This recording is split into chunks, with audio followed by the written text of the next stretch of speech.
Welcome back.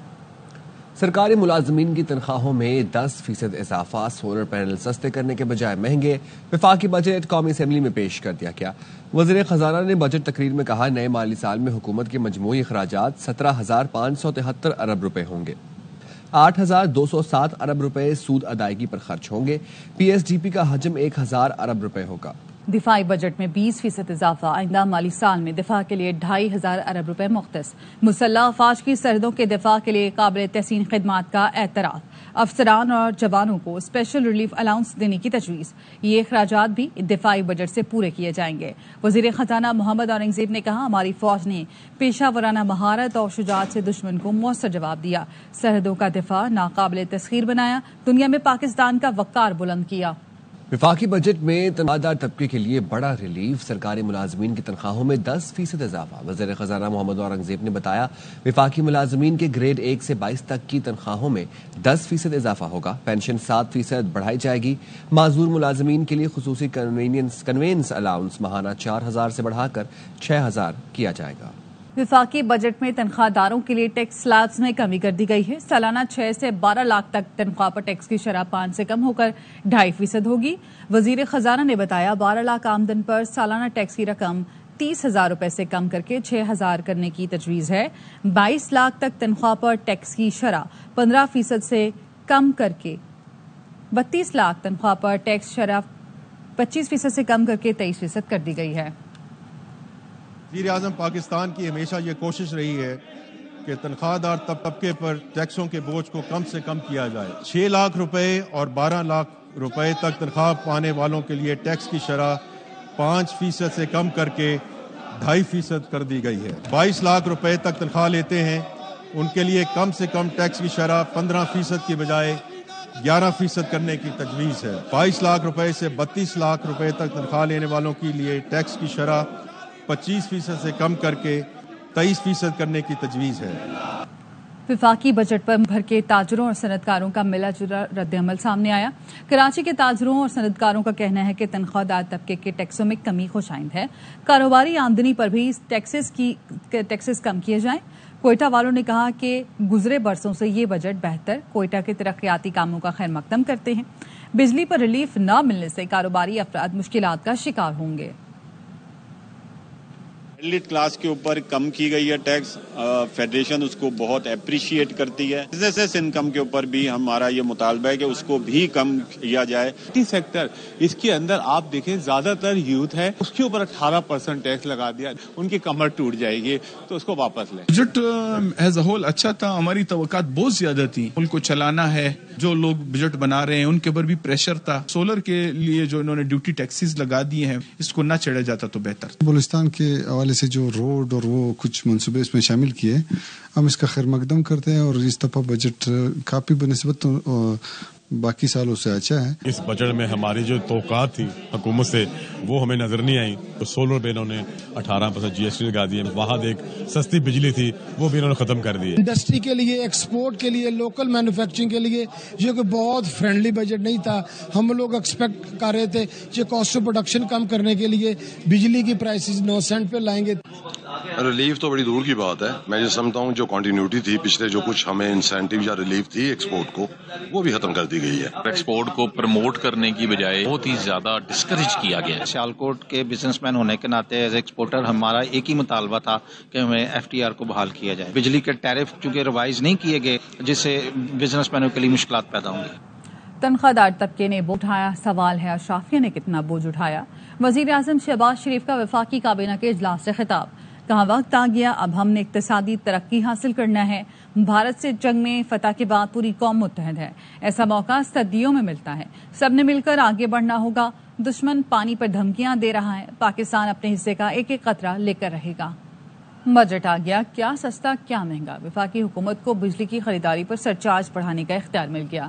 درآمدی اشیاء میں سے کافی، چاکلیٹ، سیریل بارز اور پیٹ فوڈ مہنگا ہوگا۔ بیکری اشیاء پر 10% سیلز ٹیکس عائد کر دیا گیا جس کے نتیجے میں وہ مہنگی ہوں گی۔ فاسٹ فوڈ اور پروسیس فوڈ پر ایکسائز ڈیوٹی لگنے سے چپس، نوڈلز، درآمدی ڈرنک، آئس کریم، بسکٹ اور فروزن فوڈ مہنگے ہوں گے۔ چھوٹی گاڑیاں بھی مہنگی ہوں گی۔ کوریئر سروس اور ای کامرس پر 2% ٹیکس عائد۔ کھاد، کیڑے مار ادویات اور زرعی مشینری پر 18% جنرل ٹیکس۔